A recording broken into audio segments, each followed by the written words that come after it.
What is good, YouTube, and welcome back to a brand new video. We're back with another off-season rebuild, as today we're going to be doing the Sacramento Kings. Before we get into today's video, though, guys, if you could leave it a like and of course subscribe if you are new around here, it'd be greatly appreciated. So yesterday the Pacers video didn't do so good, and I'm assuming that this Kings one will do kind of the same. So definitely leave a like if you enjoy this one. I know the Pacers are one of those teams people aren't really interested in, and I feel like the Kings are kind of in that same boat. So yeah, definitely leave a like. It helps me out. But let's go ahead and just celebrate these playoffs. Obviously, we all know what we need to get to, and that is the lottery for the Sacramento Kings team. And the Sacramento Kings, I think, have the longest playoff drought right now left in the NBA, as the Jazz beat the Heat in 5 to win the championship. So we need to get this Kings team into the playoffs. That is going to be our goal, and the Kings should definitely have that goal as well. They traded Tyrese Halliburton and got Domantas Sabonis at the trade deadline, so they decided to get aggressive and get a star next to De'Aaron Fox, which I think Halliburton could have developed into that, but they decided to move on.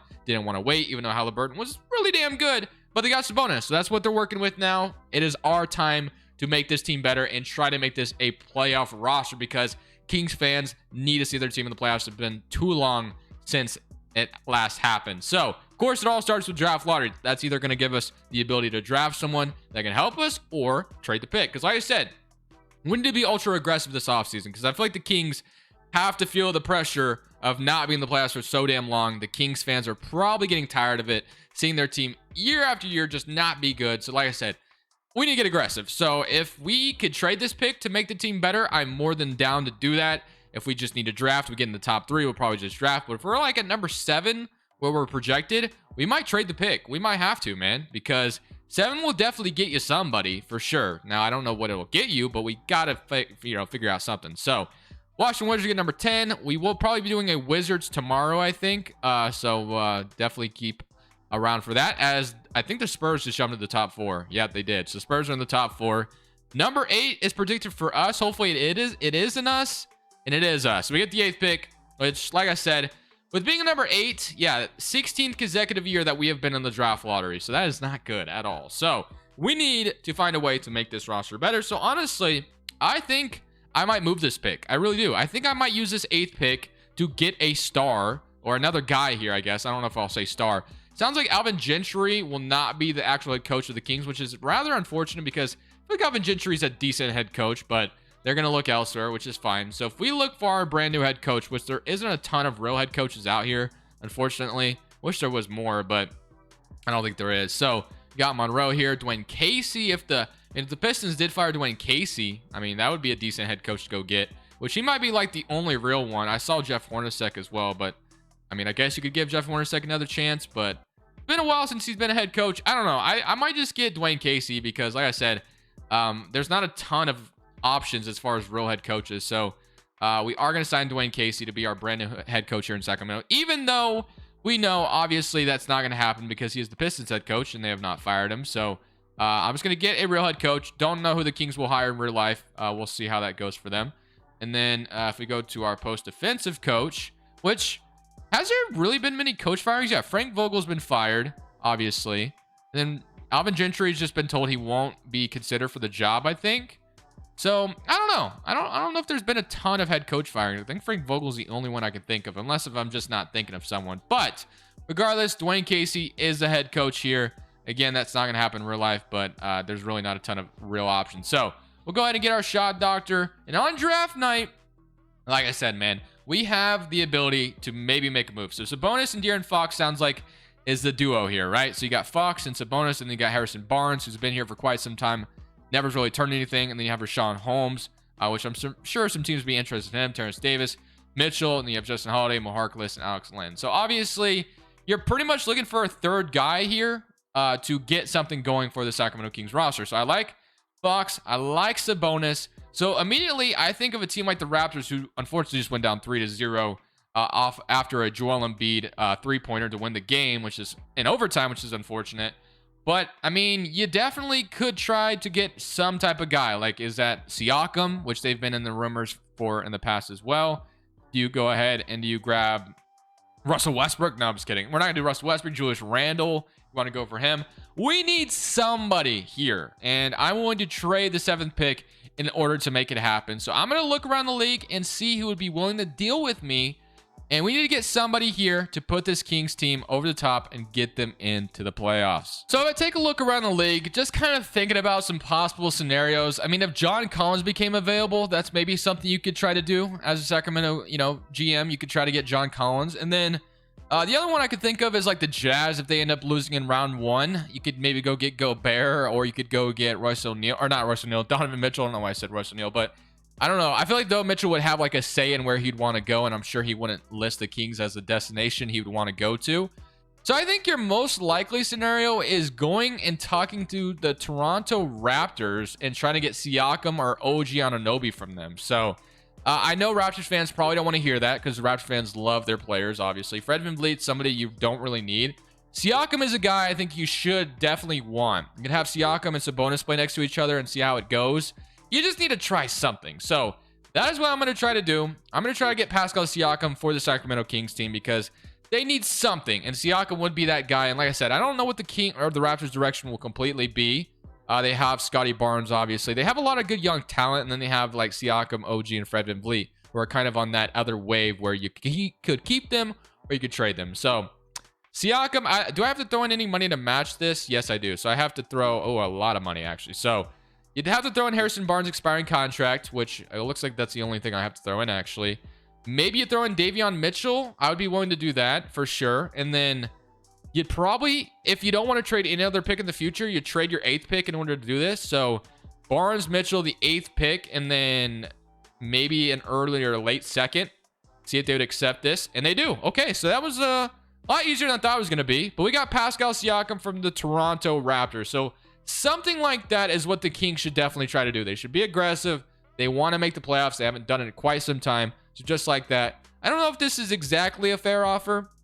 I like the 8th pick going to Toronto and Davion Mitchell, but they might want more. Who knows? I don't know. I feel like it kind of depends on who you talk to. But regardless, Pascal Siakam joins the Sacramento Kings team roster. Like I said, it's been kind of a rumor, which they've been interested in Siakam last offseason, and it didn't happen. So now you have Siakam and Sabonis as your front court, which is interesting. Obviously, Siakam will play good defense, so I don't think it'll be a bad fit at all. And then you got somebody you need. And DiVincenzo, I feel like I saw a report the other day. He was like unhappy with Sacramento. But we don't even have a draft pick in the first round anymore after the Siakam trade. We do have an early 2nd, though. So we might be able to get somebody here that might be like a steal. You never know. So you have Johnny Juzang. You have Terrence Shannon Jr., which we might end up taking like Liddell or Foster, which I'm going to take EJ Liddell here for this Sacramento Kings team. And then, so just like that, we have EJ Liddell joining the Sacramento Kings roster. Trey Lyles, I'll go ahead and accept just for some depth purposes and qualifying offers. DiVincenzo, like I said, I need to for sure make sure that, I don't know why I said make sure twice in a row, but I need to make sure that that report that I saw is true. And then we'll go from there on DiVincenzo, what we want to do with him. They got him at the trade deadline in that like 4-team trade with Marvin Bagley involved. We do need a legitimate starting small forward on this roster really badly. So that is something I'll be looking for as well. So I had to make sure, and that was true. So apparently DiVincenzo was feeling that the Kings were trying to diminish his value in free agency. I assume they weren't playing him. I didn't watch a ton of Kings games to end off the season, not going to lie to you. So maybe that's why he was unhappy with them. But I think DiVincenzo would be a guy that you'd want on this roster. So I don't know if you'd want to come back, though, after that. It seems like they upset him quite a bit. Rashawn Holmes as a backup center, I do like. Or we could trade him as well. Not going to totally be opposed to that. But I think DiVincenzo is for sure somebody we should want back, or we should try to get in a sign and trade. But I don't know how much money we have. We don't have a ton. So we do need a legitimate starting small forward very, very badly, though. Like somebody who could definitely do it. Oladipo listed at small forward is weird to me. But Josh Richardson, you got Taurean Prince, Juan Toscano, like Danny Green. I mean, those are guys that could do it for you. Connaughton is solid as well, but again, it's not really as my starting small forward. I envision that. Josh Hart is here because the Blazers declined him, I guess. Gary Payton, Caleb Martin at 6'5", I feel like could maybe do it, or Cody Martin for that matter. So one of these guys could definitely do it for you. I mean, they're both 3-and-D perimeter oriented, so maybe you sign both of them. I'm not going to do that, but I feel like looks like Cody Martin's a little taller, so at least listed in 2K. I don't know how true it is, but I'll go ahead and sign Cody Martin. And then Jeremy Lamb will have to renounce his rights. DiVincenzo, I do want back, though. And again, I don't know if he's upset to the point where he wouldn't come back to this Kings roster, but I'm going to definitely bring him back. So I'm going to give him like $10 million over 4 years. I think that's fair. Or $10 million per year, I should say. And then, so looking at the team now, you got Fox, you got Terrence Davis, Cody Martin, which I'm going to actually move Cody Martin to small forward. He's up to a 77 overall. So it's Fox, it's Terrence Davis, DiVincenzo, which I like. And you got Cody Martin, you got Siakam, Lydell, Metu, Trey Lyles, Mo Harkless, and Rashawn Holmes and Alex Len. So I like Rashawn Holmes as a center off the bench for us. I love that. But I still don't love my small forward spot, but I don't really think there's a way I could upgrade it, really. I mean, you could get like James Ennis, I guess, or I guess you could sign Oladipo, Juan Toscano, if you want to get Juan Toscano on this Kings roster. I wouldn't mind that. Never mind, signs Phoenix, which is fair. Torian Prince, another guy that wouldn't be too bad to have. And no, he signs with the Nuggets, so we're just getting nobody. And now it's slim pickings here. Josh Jackson, I guess, is a guy we could get as well. So sign Josh Jackson, and it is slim. But I feel like that might... And then Robert Covington. I mean, if Robert Covington had no other offers, that wouldn't be bad. But Sabonis, Fox, and Siakam, and Terrence Davis, Rashawn Holmes. So this roster, I think, is a team that could compete and get into the playoffs with a big three of Siakam, Fox, and Sabonis. I do like it. Now, I don't know if it wins a championship, but I do like the ability to potentially be in the playoffs. And the Kings have not even been close. So I think, you know, doing this would probably excite some Sacramento Kings fans, probably excite some fans around the league about them. And I think this team could potentially make the playoffs. So if we take a look at everything, so this is what our starting five would look like. It's De'Aaron Fox, it's DiVincenzo, it's Cody Martin, it's Siakam, and Sabonis is your front court. Terrence Davis is a six-man, Rashawn Holmes. Lydell, we got out of the draft, who's going to be in the rotation, then Trey Lyles. Proficiency-wise, we are sitting at a 3-star defense. We get 3.5 balance. We can be in 3.5 grit and grind. And we can literally be a 4-star pace and space. So we'll move this to a pace and space system under Dwayne Casey, who will not be the head coach in real life. Just, you know, whoever decides to be the head coach of the Kings, you know, they'll be there for him. So, pace and space, and we are going to simulate the... I did not put pace and space, but we are going to simulate this season with Siakam here now in Sacramento and see if that makes a difference for the roster. So, look at shot attendance before we start. Siakam's is in a good spot. I like it. Sabonis is in a decent spot. DiVincenzo, wouldn't mind if he took some more shots. And Cody Martin, since he is the starter now, I guess I'll move it up to like a 60. But we're going to go ahead and simulate this season now. And let's see if we can finally get this Kings team into the damn playoffs after that offseason. So at the end of the season, the drought is finally over. Not yet, though. We got to win in the play-in tournament. We are the 7th seed in the playoffs. So if we win our play-in tournament games, we can finally win and be in the playoffs. But hey, Cody Martin, most improved player at 12 points, 40% from 3. I only boosted his shot tendency up a little bit, and he wins most improved player. Shout out to Cody Martin. Taylor Jenkins is your coach of the year, and Rudy Gobert defensive player of the year.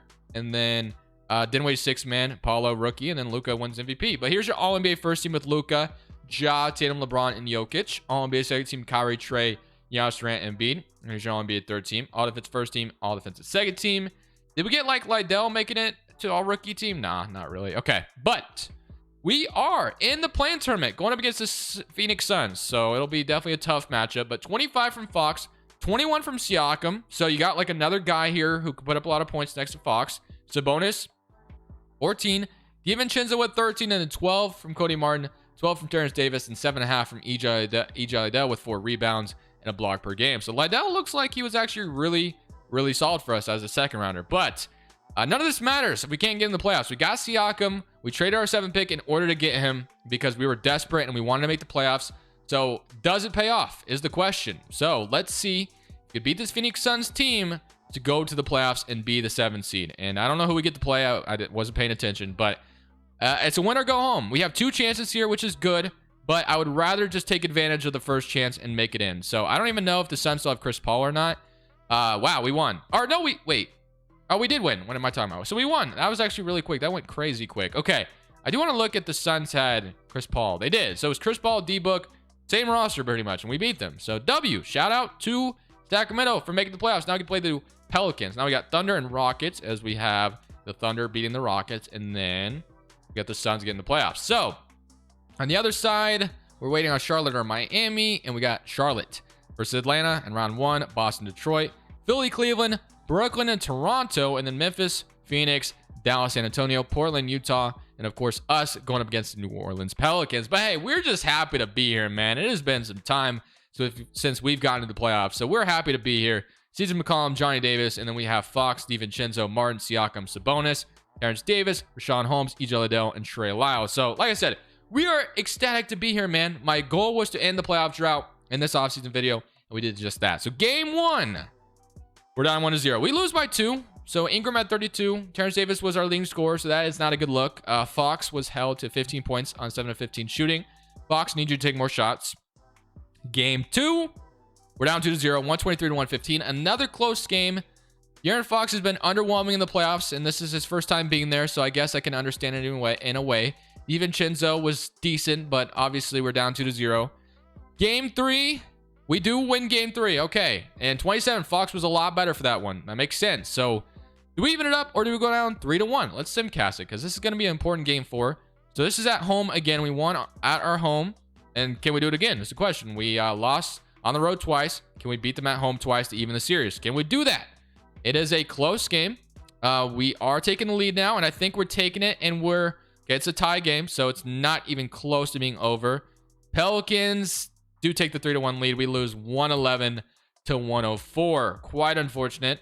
One last chance. I mean, I don't think we come back from a 3-1 deficit on the Pelicans, but like I said, I'm just happy to be in the dance here, man, for the Kings. Like, it has been some time, and that was my goal, to obviously get this team into the playoffs, and we accomplished that. Looks like we might win this one. Actually, it's a close game, so I don't know. Very close. Yeah. Okay, 125 to 118. Sabonis 24. Terrence Davis with 20. So, I mean, to force a game 7, anything is possible here. So let's see if we can win on our home floor and go to the second round. I mean, that would be a lot more than I was expecting. It's looking good so far, but that doesn't mean anything. And yeah, I think we are going to, in fact, force a game 7 back to New Orleans. So we have the Pelicans on their toes right now. They are nervous. They are nervous. But if I know anything about 2K, they love to get me excited. They're like, hey, you know, you're down 3-1. You're going to even it up, and then you're going to lose in game 7 because we hate you. So this is probably what's going to happen. We came back with a 3-1 deficit, right? But now we're probably going to go ahead and lose game 7 and get blown out because that's usually what happens to me. So yeah. Well, it's actually a close game, and I would jump in, but the game always crashes on me, so I'm not going to be able to jump into this. And I would go win this. Uh-oh. Okay, we got the tie. Pelicans respond with a 3. Close game. Come on, baby. Sacramento, squeeze it out for me. No, they take the 5-point lead. Unless we just, like, go off. I don't think it's there, boys. I would have jumped in. I would have jumped in and won this game. But 2K has been crashing. I have autosave off in this file, so I can come back to it every time. Damn, that is crazy. That is crazy. We forced the Pelicans to 7, but we lost. Now, I do want to run one more offseason because, you know, another year progression might do us well. So let's go to the draft lottery. We didn't have to trade our first-round pick, another first, in order to get Siakam. So we have the 15th overall pick. So we might be able to get something pretty good out of this. Staff signing, we'll keep that all the same. I guess we can get a guard guru quick and call it good. So let's get our guard guru, sign him up, and then let's go to draft night. So on draft night, we have the 15th overall pick. I don't think I'm going to look to make a trade because I really like what this roster is able to accomplish. Unless we want to move like Rashawn Holmes at number 15 for something, but I don't think I will. So get like Melton, we get Harrell. But like I said, I kind of like the roster as it sits. So let's just go in and see if we can get like an upgrade at number 15. So 15th overall, we can get Adam. We can get Max Christie. We can get Minu Mohammed, Caleb Houston. I'm going to take Max Christie here. Bring him into the Kings, and that should be a good pick for us. So just like that, come out of the draft with a 75 overall, so he should maybe be part of the rotation. Player options, Lydell, bring him back. Qualifying offers, you got Queta there. And then free agency, Siakam isn't an expiring contract, but I don't plan on moving him. Terrence Davis was actually pretty good for us off the bench, so I'll bring back Terrence Davis on a 3-year deal. And again, we made the playoffs finally for this Kings roster, so the fan base should be excited, but now it's time to move forward. So how do you get better? But I don't think I'll do much. I think I like the roster. So player progression after that season. Fox should be like, no, he doesn't go up, but EJ Lydell did. Everything's still the same. So we're literally just running it back one more year, basically, with Max Christie joining the fold. And we'll see if we can make the playoffs again. Let's see if we can keep it up. So at the end of the season, we actually finished up this year as the 3rd seed in the West. So things got even more exciting for us, which is awesome. Nick Nurse, coach of the year, still on the Toronto Raptors, I imagine, unless if he went elsewhere, obviously. But De'Aaron Fox made an All-NBA second team, averaging 28 points, so definitely had a really good year for us to get us back into the playoffs. This time as the 3rd seed, so we should have the potential of moving on to the second round. Siakam with 18, 15, and then 13, 11, and 11. EJ Lydell 6, and then 4 from Max Christie, who got in the rotation as well. But here we go, man. We are in the second round going against the Portland Trailblazers, who have Anthony Simons and Zach LaVine and Damian Lillard. How the hell did they afford Zach LaVine? I don't understand. $28 million, and then Simons, $21 million, and then Damian Lillard. I mean, I don't understand how they afforded this, but okay, sure, I guess. Unless they like did bird rights or something. I don't know. Regardless, Zach LaVine is in Portland, which is interesting to see. Little, and then Drummond, and then Keon. Whatever. You know what? This will be a tough matchup, I imagine, but we're up game one, 123 to 102, 30 from Siakam. Good start. Game two, they even it up. Game three, we're up 2-1. Okay. We go up 3-1. Yes, we can. Can we beat them in 5? No. Beat them in 6? Yes, we are on to the second round as the Sacramento Kings, and now we get to play the Minnesota Timberwolves. So we have Towns, Christian Wood, Edwards, Brunson, but no longer have D'Angelo Russell unless he's coming off the bench, and no. So no D'Lo to worry about, but they still have a really good roster. So game one, we're down 1-0. They do have home court advantage, so we lost on their home floor once. We lost again on their home floor, so obviously we got to win these next 2 games to be even close to maybe doing something here. And I'm going to shrink this to an 8-man rotation just to be safe, to give myself that much more of a chance. Game 3, we do not win. We're down 130 to 108, and we get swept in the second round. But you know what? I still feel pretty satisfied about how this rebuild went, because you know what? We got the Kings back in the playoffs, and we got them into the second round in season number 2. So not even too mad. I feel like the Kings are going to be a team that's going to be very, very aggressive this offseason. Like I said, I don't know if Siakam will be available, or if the Raptors are willing to trade Siakam or OG Anunoby after they maybe lose in the first round, which they probably will to Philadelphia. We'll see what happens, and we'll go from there, man. I'm excited to see what happens this offseason, but leave a like if you did enjoy. I'll be back tomorrow with another one. This is Crushables. I'm saying peace. Thank you guys so much for watching. Make sure you click here to watch another video that I know you'll love.